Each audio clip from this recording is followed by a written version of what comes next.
साहब वहां मौतें हुई हैं और भक्त हैं कि मानते नहीं। भक्त ये कहने को तैयार नहीं, ये सुनने को तैयार नहीं कि साहब अगर कोई आलोचना कर रहा है तो उस पर ध्यान दे दीजिए। वहां मारे गए मुसलमान नहीं हैं, पाकिस्तान से आए हुए लोग नहीं थे, ये भी हिंदू ही लोग थे जो गंगा किनारे मारे गए। ये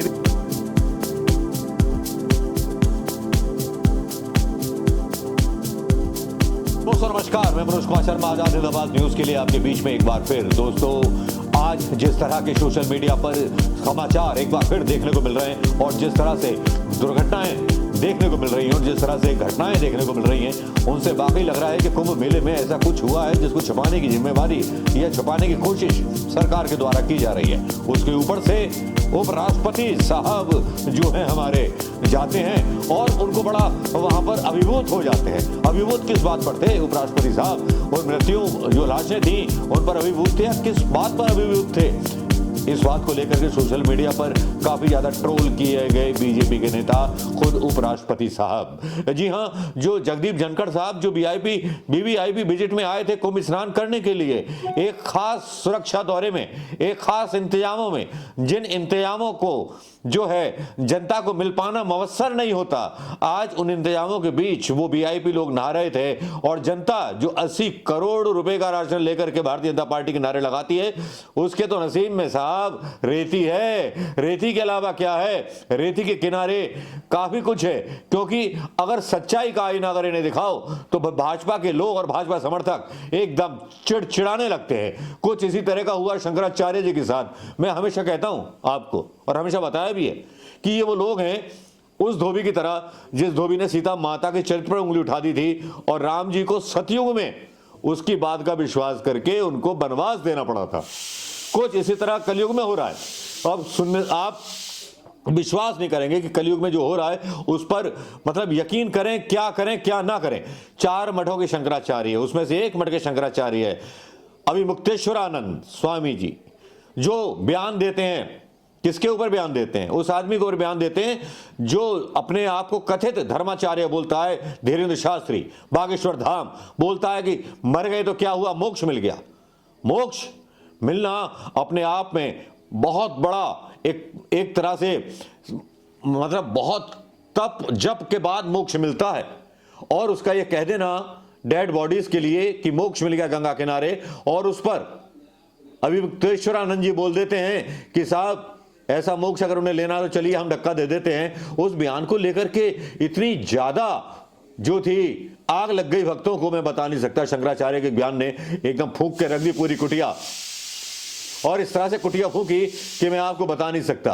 भक्त जो थे बिलबिला रहे थे, ऐसे जैसे कि कीड़े बिलबिलाते हैं, ऐसे गिद्ध जो देखते रहते हैं कि किस हिंदू नेता को, किस हिंदू साधु को, सनातन को गद्दार घोषित करना है। ऐसे व्यक्ति को जो भारतीय जनता पार्टी की नीतियों की आलोचना करे, जो भारतीय जनता पार्टी की सुरक्षा और उसके खबरें जो सच दिखाई देती हैं उन पर अपना रिएक्शन दे, तो उसको कैसे बदनाम किया जाए। लेकिन हमारे देश की कहानी कुछ ऐसी है कि यहां पर सब कुछ फ्री है। भगवान राम अगर आज आ जाते और कमी निकालती योगी जी में, तो उनमें भी कमी निकल आती। भारतीय जनता पार्टी के ट्रोलर्स आज कुछ इस तरह से शंकराचार्य पर बरसे, लगा कि बेशर्मी की सारी हदें पार कर दी।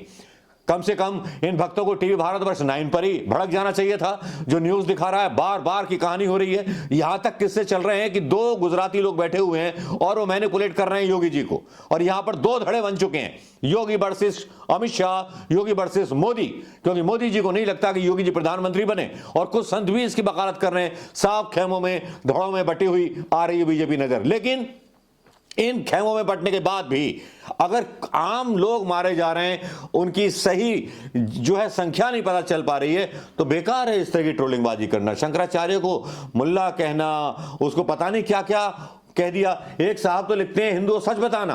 किसको लगता है कि शंकराचार्य ज्यादा इंडी गठबंधन का चमचा है? और एक हैशटैग चलाया जाता है षड्यंत्राचार्य गद्दी छोड़ो। और वैसे भी अखिलेश यादव के शासन काल में खातिरदारी किया गया था, एक वीडियो निकाला जाता है, वो डाला जाता है अखिलेश यादव से संबंधित, और इसमें जो है बोला जाता है कि सभी लिखना शुरू करें कि ये षड्यंत्राचार्य है, इनको पद छोड़ देना चाहिए। भाई क्यों छोड़ दें पद, क्यों छोड़ दें? और योगी बाबा का इस्तीफा मांग लिया तो क्या बुरी बात कर दी? अगर कोई व्यक्ति एक पहली बात, दो जिम्मेवारियां होती हैं। पहली बात कि भगवा पहने हुए, दूसरी बात कि वो एक ऐसे सूबे का मुखिया है जहां पर बहुसंख्यक आबादी रहती है और कुंभ भी वो आयोजित करा रहे हैं। यहां पर सोशल मीडिया पर ये आरोप भी लग रहे हैं कि साहब मलबे में से डेड बॉडी निकाली जा रही हैं। ऐसी तस्वीरें हृदय विदारक आ रही हैं कि जिसमें डेड बॉडी निकाली जा रही है, नाबालिगों की कचरों में रखा हुआ है। लोग यहां तक दावा कर रहे हैं कि साहब 1000-1500 लोग मरे हैं। आप सोशल मीडिया की बात छोड़ दीजिए, मैंने उत्तर प्रदेश के कई जिलों में बात की, वहां पर लोग बोले साहब घर पर रहना ठीक है, मृत्यु ज्यादा हुई है। अब चाहे आपने खबरें कैसी भी चलवाई, लेकिन आम लोगों के बीच ये चला गया कि साहब वहां मौतें हुई हैं। और भक्त हैं कि मानते नहीं। भक्त ये कहने को तैयार नहीं, ये सुनने को तैयार नहीं कि साहब अगर कोई आलोचना कर रहा है तो उस पर ध्यान दे दीजिए। वहां मारे गए मुसलमान नहीं है, पाकिस्तान से आए हुए लोग नहीं थे, ये भी हिंदू ही लोग थे। जो गंगा किनारे मारे गए ये भी गंगा भक्त थे, ये भी आए नहीं थे, ये मां गंगा ने बुलाए थे। इनकी रक्षा करने का कार्य जो था सीएम योगी का था, उनके प्रशासन का था। अभी तक प्रशासन की जिम्मेवारी तय नहीं की गई, लेकिन जो शंकराचार्य थे, शंकराचार्य पर एक के बाद एक प्रहार किए जाने लगे। उनको सपाई, कांग्रेसी और पता नहीं क्या क्या कहा गया। बल्कि यहां बेशर्मी की हद पार हो गई कि अयोध्या में एक दलित लड़की के साथ बलात्कार हो जाता है, उस पर अवधेश प्रसाद रोने लगते हैं तो लोग यहां तक बोलते हैं, बीजेपी ट्रोल्स कितने गिरे हुए लोग हैं कि इनकी ओवर एक्टिंग ज्यादा हो गई, 2 रुपए काट लो। भाई इस तरह की कोई बातें होती हैं। दुनिया भर की फोटो जो है ऑफ कर करके डाली जाती हैं और पूरी तरह से अपमान किया जाता है शंकराचार्य का, और सब लोग देखते रहते हैं। 4 पीठों के शंकराचार्य जिनको मठों की जिम्मेवारी दी गई थी, जो सही में हिंदू धर्म और सनातन धर्म के राजा कहे जाते हैं। इसके बारे में प्रेमानंद जी ने भी वीडियो डाला है अपना। लेकिन हाय हिंदुस्तान, तुम्हारी यही कहानी। अगर आज बीजेपी के खिलाफ भगवान राम भी बोलने लगे तो ये उनको भी देशद्रोही और राष्ट्रद्रोही कहने लगे। हद हो गई भाई ऐसे नकली कथित भक्तों की, ऐसे नकली देश प्रेम वालों की और ऐसे अंधभक्तों की जिन्होंने सच्चाई देखना छोड़ दिया है। वो ये सच्चाई कहने को तैयार नहीं है कि हिंदू बेरोजगार कितने। शर्म आनी चाहिए। चुल्लू भर गंगा में तो नहीं, गंगा में जाओगे तो पवित्र हो जाओगे, किसी चुल्लू भर पानी में डूब पड़ो या पाकिस्तान चले जाओ, ये बात कहने वाले शंकराचार्य को, एक हिंदू शंकराचार्य और संत का अपमान करने वाले लोग, मुझे लगता है कि 2 खेमों में बट चुकी है। कुछ ऐसे साधुओं के वीडियो भी आए जो शंकराचार्य और बाबा रामदेव भी बोल रहे हैं। हद हो गई। वो बाबा रामदेव बोल रहा है जो बिजनेस करता है, जो सरकार से लोन लेता है, सरकार के पैसे का टैक्स नहीं देता और जिसकी दवाइयां जो है नकली पाई जाती हैं, जिस पर कई सवाल उठते हैं, वो बाबा रामदेव शंकराचार्य को मतलब ट्वीट करके पता नहीं क्या क्या बोलता है। कहना चाहेंगे दोस्तों इन लोगों के बारे में, आपकी क्या राय है ऐसे भक्तों के बारे में जो उल्टे सीधे बात करते हैं, उल्टे सीधे ट्वीट करते हैं, और शंकराचार्य को जिस तरह से बदनाम किया गया, क्या ये वाकई में सही था?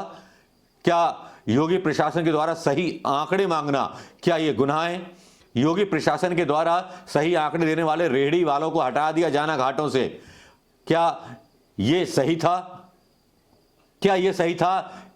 जिस तरह का सोशल मीडिया पर कुछ ड्राइवर दावा कर रहे हैं, कर्नाटक, महाराष्ट्र और पता नहीं कितनी स्टेट्स में वो डेड बॉडी लेके जा चुके हैं, 150 से 500 बॉडीज होने का दावा कर रहे हैं। क्या ये सही है? क्यों छुपाया जा रहा है इसे? और सबसे बड़ी बात कि शंकराचार्य को ट्रोल क्यों किया गया? शंकराचार्य ने केवल योगी जी का इस्तीफा मांग लिया इसलिए? क्या नाकामयाब आदमी को जो प्रबंधन में पहले तो रोने की जगह इस्तीफा दे देना चाहिए था? और शर्म तो तब आई पूरे सनातन धर्म को, हमें तो बहुत शर्म आई कि लोग मरे हैं और आप जो हैं जगदीप धनखड़ जो उपराष्ट्रपति हैं उन्हें बुला रहे हैं, उनका वेलकम कर रहे हैं। जरा भी शर्म नहीं आ रही कि हम मौतें हुई हैं और जगदीप धनखड़ साहब, उपराष्ट्रपति साहब अभिभूत हो रहे हैं। क्या ऐसा चलन कभी देखा है आपने? क्या कांग्रेस या समाजवादी पार्टी की सरकार में ऐसा हो गया होता तब क्या बीजेपी के लोग, यही लोग क्या बवाल काट रहे होते? दोस्तों अपनी राय दें इस वीडियो में कि शंकराचार्य के साथ जो हुआ वो सही था या गलत। सरकार आंकड़े क्यों छुपा रही है? अपनी प्रतिक्रिया देना ना भूलें दोस्तों। नमस्कार, जय हिंद।